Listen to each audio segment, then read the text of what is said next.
Warahmatullahi wabarakatuh. Perkenalkan, kami dari kelompok 2. Di sini kami akan mempresentasikan hasil dari kerja kelompok kami yang berjudul Landasan Teori, Kerangka Berpikir, dan juga Hipotesis. Nah, jadi di sini kami beranggotakan 4 orang, di mana saya sendiri sebagai moderator, yaitu Putri Sukma Daulay, kemudian Ratna Jahara, kemudian Silma, dan juga Putri Nazira. Nah, jadi langsung saja kita masuk ke pokok pembahasan yang pertama, yaitu landasan teori. Selanjutnya itu ada landasan teori. Jadi apa sih itu landasan teori? Jadi landasan teori itu adalah salah satu bagian yang ada di dalam suatu penelitian yang berisi tentang teori-teori dan juga hasil penelitian yang berasal dari studi kepustakaan. Nah, jadi bagian ini berfungsi sebagai kerangka teori yang digunakan untuk menyelesaikan berbagai pekerjaan penelitian. Jadi landasan teori juga dapat disebut sebagai kerangka teori. Jadi secara umum, kerangka teori ini terdiri dari beberapa konsep beserta dengan definisi yang juga relevan yang akan digunakan untuk literatur ilmiah yang sangat relevan juga. Jadi teori yang digunakan untuk studi ataupun penelitian ini itu menurut dari Priyadana serta Sunarsi dalam bukunya 2021. Nah, selanjutnya kita masuk ke sub pembahasan pokok kedua, yaitu fungsi teori dalam penelitian. Jadi kita di sini pakai Priyadana dan Sunarsi 2021 menyatakan teori yang digunakan dalam penelitian memiliki beberapa fungsi, yaitu berfungsi untuk meringkas dan juga menyusun pengetahuan yang ada di dalam bidang tertentu. Kemudian berperan untuk memberikan keterangan secara sementara tentang peristiwa dan juga hubungan-hubungan yang sedang diamati. Kemudian hal-hal tersebut dilakukan dengan cara memberikan variabel-variabel yang saling berhubungan antara satu dengan yang lainnya.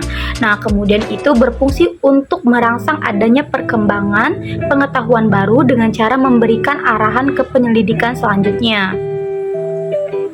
Selanjutnya kita masuk ke pokok pembahasan yang ketiga, yaitu macam-macam teori. Nah, jadi macam-macam teori ini terdapat 3 teori yang berhubungan dengan data empiris, yaitu pertama ada teori deduktif, di mana teori deduktif ini memberi keterangan yang dimulai dari suatu perkiraan atau pikiran spekulasi tertentu ke arah data yang akan diterangkan. Nah, kemudian itu ada teori induktif, di mana cara menerangkannya dari data ke arah teori dalam bentuk ekstrim ke titik pandang yang lebih positif. Nah, kemudian ada teori fungsional, di mana adanya interaksi pengaruh antara data dan perkiraan teoritis. Jadi yaitu kayak data mempengaruhi pembentukan teori dan pembentukan teori kembali mempengaruhi data. Nah, selanjutnya akan dibahas oleh teman saya. Menuliskan landasan teori. Jadi dalam menuliskan landasan teori itu terdapat beberapa hal yang harus kita perhatikan. Yang pertama, kita harus mencantumkan nama dari penemu teori, selanjutnya menuliskan tahun dan tempat pertama kali, serta berikan uraian ilmiah teori, dan terakhir hubungkan antara teori-teori yang ada dengan upaya penelitian guna mencapai tujuan atau target penelitian. Selanjutnya, kerangka berpikir. Jadi, kerangka berpikir itu adalah sebuah model atau gambaran yang berupa konsep yang di dalamnya menjelaskan tentang hubungan antara variabel yang satu dengan variabel yang lainnya. Sebaiknya kerangka berpikir itu dibuat dalam bentuk diagram ataupun skema dengan tujuan untuk mempermudah memahami beberapa variabel data yang akan dipelajari pada tahap selanjutnya. Kerangka berpikir dapat dikatakan sebagai rumusan-rumusan masalah yang sudah dibuat berdasarkan dengan proses deduktif dalam rangka menghasilkan beberapa konsep dan juga proposisi yang digunakan untuk memudahkan seorang peneliti merumuskan hipotesis penelitiannya. Ciri kerangka berpikir. Jadi ciri-ciri kerangka berpikir itu, dia dapat dikatakan sebagai pemikiran dari susunan instruksi logika yang sudah diatur dalam rangka menjelaskan variabel yang diteliti. Kerangka berpikir itu dibuat untuk menjelaskan instruksi dari aliran logika secara sistematis, ditujukan untuk memperjelas variabel data yang sedang diteliti sehingga pengukurannya dapat dirinci secara relevan. Dan terakhir, dalam kerangka berpikir itu harus menerangkan mengapa sih penelitian ini dilakukan, bagaimana sih proses penelitian ini dilakukan, apa yang akan diperoleh dari penelitian tersebut, dan untuk apa hasil penelitian tersebut jika sudah diperoleh hasil. Selanjutnya yaitu ada macam-macam kerangka berpikir. Yang pertama itu ada kerangka teoritis. Kerangka teoritis merupakan salah satu jenis kerangka yang di dalamnya menegaskan tentang teori yang dijadikan sebagai landasan serta digunakan untuk menjelaskan fenomena yang sedang diteliti.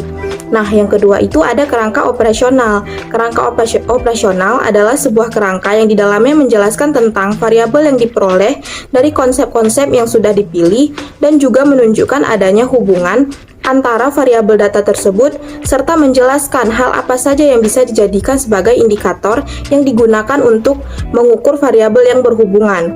Nah, yang terakhir itu ada kerangka konseptual. Kerangka konseptual adalah sebuah kerangka yang di dalamnya menjelaskan konsep yang terdapat pada asumsi teoritis yang kemudian digunakan untuk mengistilahkan unsur yang terdapat dalam objek yang akan diteliti serta menunjukkan adanya hubungan antara konsep tersebut. Selanjutnya saya akan menjelaskan mengenai hipotesis.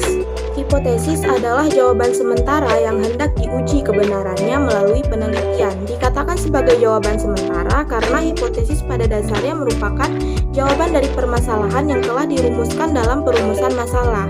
Sedangkan kebenaran yang sesungguhnya dari hipotesis itu perlu diuji secara empirik melalui analisis data di lapangan.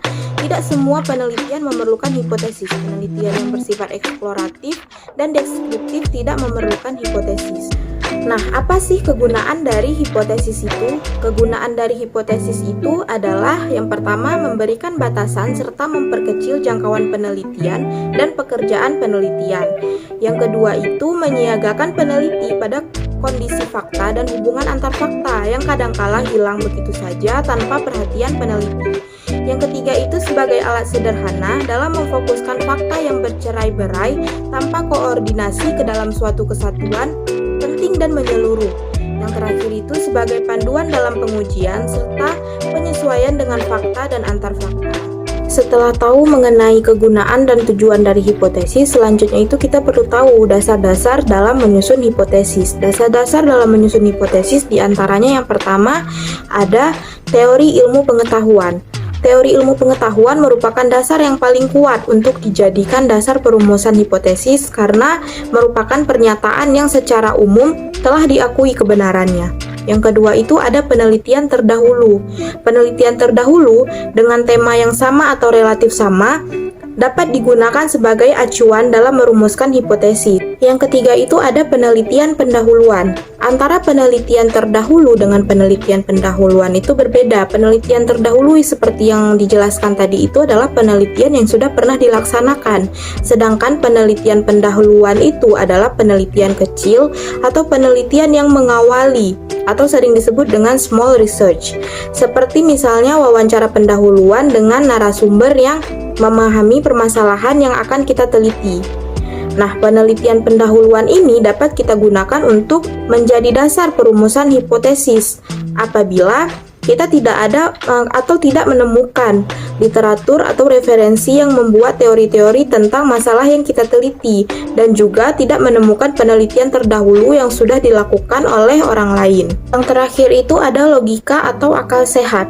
Perumusan hipotesis yang didasarkan pada logika atau akal sehat adalah rumusan hipotesis yang paling lemah karena bagaimanapun juga rumusan berdasarkan logika atau akal sehat ini masih memiliki subjektivitas yang tinggi. Selanjutnya itu adalah tujuan hipotesis. Nah, tujuan hipotesis itu diantaranya yang pertama untuk menjelaskan masalah penelitian, menjelaskan variabel-variabel yang akan diuji sebagai pedoman untuk memilih alat analisis data, serta sebagai dasar untuk membuat kesimpulan penelitian. Baik, selanjutnya saya akan menjelaskan tentang hipotesis yang baik itu ditandai oleh kriteria berikut ini.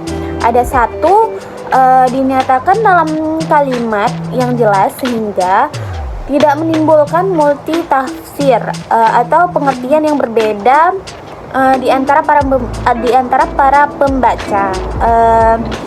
Itu yang pertama. Yang kedua ada dapat diuji secara ilmiah. Maksudnya hipotesis yang dirumuskan itu benar-benar memenuhi prosedur dan syarat-syarat yang ditentukan secara keilmuan. Terus yang ketiga ada dasar yang kuat dalam merumuskan hipotesis. Suatu hipotesis dikatakan baik apabila memiliki dasar yang kuat dalam merumuskannya. Dasar yang kuat di sini adalah seperti teori pengetahuan, ada yang ada dalam buku atau literatur, hasil atau temuan penelitian terdahulu, yang ada jurnal-jurnal yang direferensi. Penelitian terdahulu seperti penelitian pendahuluan seperti small research, dan setidaknya kalau tidak ada yang tidak tiga juga dijadikan dasar tersebut bisa digunakan secara logika atau akal sehat, meskipun ada kelemahannya karena tidak bisa lepas dari subjektivitas. Terus selanjutnya ada bentuk hipotesis. Satu, hipotesis tentang hubungan. Yang kedua ada hipotesis tentang perbedaan. Yang ketiga ada hipotesis nol atau hipotesis pasif. Yang keempat ada hipotesis alternatif atau HA. Terus yang kelima ada hipotesis kerja atau disebut juga dengan hipotesis aktif yang disingkat dengan HA. Selanjutnya yang terakhir ada yang keenam, hipotesis common sense. Yang terakhir adalah kesimpulannya adalah landasan teori umumnya berfungsi untuk meringkas dan juga menyusun pengetahuan yang ada di dalam suatu bidang tertentu. Landasan teori harus ada dalam sebuah penelitian sebab landasan teori kerap dijadikan sebagai acuan atau pedoman ketika hendak melakukan sesuatu penelitian di dalam sebuah karya tulis. Kerangka berpikir dalam suatu penelitian perlu dikemukakan apabila dalam penelitian tersebut berkenaan dua variabel atau lebih. Apabila penelitian hanya membahas sebuah variabel atau lebih secara mandiri, maka yang dilakukan penelitian di samping menemukan deskripsi teoritis untuk masing-masing variabel, juga argumentasi terhadap besaran variabel yang diteliti. Hipotesis merupakan jawaban sementara terhadap rumusan masalah penelitian, di mana rumusan masalah peneliti telah dinyatakan dalam bentuk kalimat pertanyaan. Sekian dari kelompok kami. Bila ada kurang dan salah, kami mohon maaf. Terima kasih.